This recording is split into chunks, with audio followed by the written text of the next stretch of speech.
রাস্তা প্রশস্তকরণে কাজ চলাকালীন বাড়ির ভাঙা অংশ থেকে লোহার রড সরানোর সময় হঠাৎ বাড়ির একটি অংশ ধসে পড়লে বহু মানুষ এর নিচে চাপা পড়ে যাওয়ার আশঙ্কা করছেন স্থানীয় বাসিন্দারা। শনিবার রানীগঞ্জের সাহেবগঞ্জ মোড় এলাকার 7 নম্বর জাতীয় সড়কের পাশে রাস্তা প্রশস্তকরণের কাজ চলাকালে বাড়ির একটি অংশের দেওয়াল ধসে পড়ে, তাতে বহু মানুষ আটকে পড়ার আশঙ্কা করা হচ্ছে। রানীগঞ্জ থানা বল্লভপুর ফাঁড়ি পুলিশ ও উদ্ধারকারী দল ঘটনাস্থলে পৌঁছেছে। স্থানীয় লোকজনের দাবি, লোহা সংগ্রহ করতে গিয়ে সেখানে অনেকে চাপা পড়ে থাকতে পারে। পুলিশ প্রশাসন সব বিষয়ে নজর রাখছে। দ্রুত উদ্ধারের জন্য বিভিন্ন উপকরণ আনা হচ্ছে। বর্তমানে বাড়ির ভাঙা অংশটি জেসিবি মেশিন থেকে সরানো হচ্ছে। জাতীয় মহাসড়ক নম্বর 60 দ্বারা দীর্ঘদিন ধরে বাইপাস রোড চলছে।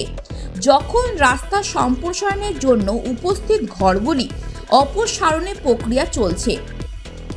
কিভাবে লোহা একটি লাঠি নিতে কেন এখনো একটি সম্পর্কে জানতে সক্ষম হয়েছে না। সেই অংশে আটকে থাকা লোকেদের সম্পর্কে কোনো তথ্য ছিল না। বলা হচ্ছে যে এটি ছিল মাইনিং কলেজে পরিত্যক্ত ভবন।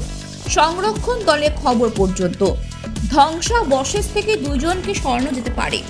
পুলিশ সূত্রে জানা গেছে তাদের মধ্যে একজনকে আসানসোল জেলা হাসপাতালে পাঠানো হয়েছিল। স্থানীয় জনগণ বলে যে যখন জাতীয় মহাসড়ক ব্যবস্থাপনা এই বিল্ডিংটি অর্জন করেছিল তখন এটি এই পরিত্যক্ত ভবনটি হ্রাস করার জন্য সমর্থনযোগ্য ছিল।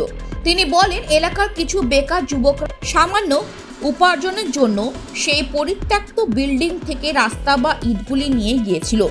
তারপর এটি ঘটনা ঘটেছিল যে আপনি যদি বিরতি দেন তবে জাতীয় মহাসড়ক পরিচালনার ক্ষেত্রে ভবিষ্যতে এই ধরনের ঘটনা থাকবে না। ঘটনা হয়েছিল এনেছে যে মাইনিংয়ের আমাদের কোয়ার্টার আছে, দীর্ঘদিন ধরে এখানে মানুষ বসবাস করতো না। তো এখানকার যারা দোকানদানি করে দিলীপ তার ছেলে ওইখানে বসে শুনলাম গল্প করছিল, হঠাৎ ওই চাকটা পড়ে যায়। ওই বর্ষার জলে 2-3 দিন ধরে জল হচ্ছিল, হঠাৎ চাকটা পড়ে যায়। আমরা যা শুনলাম কাঠগাতার একজন আছে এবং দিলীপের ছেলে 2 জন স্পটে আমরা মারা যায় এবং আমাদের পুলিশ প্রশাসন তৎক্ষণাৎ কাজ করেছে এবং আমাদের রেস্কিউ করে আসানসোল হসপিটালে নিয়ে যাওয়া হয়েছে। খুবই দুঃখজনক ঘটনা। এই ঘটনা যদি আমাদের এনে এতদিন আমাদের টাকা পেমেন্ট করা হয়েছে, যদি সঙ্গে সঙ্গে আমাদের ক্লিয়ার করে দিত রাস্তাটা, তাহলে হয়তো এই দুর্ঘটনা আমাদের হতো না। খুবই আমাদের দুঃখজনক ঘটনা। এরকম ঘটনা আমাদের খুবই খারাপ লাগছে। আমরা তৎক্ষণাৎ আমাদের মেম্বাররা আছে 2 জন, আমি উপপ্রধান আছি এবং আমাদের সব লোকাল ছেলেরা, আমাদের সব পার্টির ছেলেরা সব এসে উপস্থিত হয়েছে এখানে। সঙ্গে সঙ্গে আমরা যতটা পেরেছি আমরা হেল্প করি। তার মধ্যে 2টো ছেলে বডি দেখলাম মারা গেছে, ঠিক আছে। তার মধ্যে এই কাজগুলো সব এনএচের কাজ হচ্ছিল, তো ওদেরই ভাঙার কথা, কিন্তু ওরা এখন অবধি ওরা ভাঙেনি। নোটিশ হয়ে গেছে, টাকা পেয়ে গেছে সবাই, কিন্তু ওরা বিল্ডিংটা ভাঙেনি, ঠিক আছে। তো সেই হিসাবে লোকাল ছেলেরা ভেঙে পড়ে কিন্তু রড ইট এগুলো বালি সব এগুলো বার করছিল। সেই সময় হঠাৎ করে ঘটনাটা ঘটে যায়, তখন আমরা দৌড়ে আসি, দেখি এমনি হয়ে গেছে। কারণ কি নাম জানা গেছে? হ্যাঁ, নাম আমাদের এখানে আমাদের লোকালি বাসিন্দা সাহেবগঞ্জেরই। একজনের নাম হচ্ছে রাজীব, আরেকটা ছেলে কাঠগাতার আছে, ওনার নাম আমি হয়তো জানি না।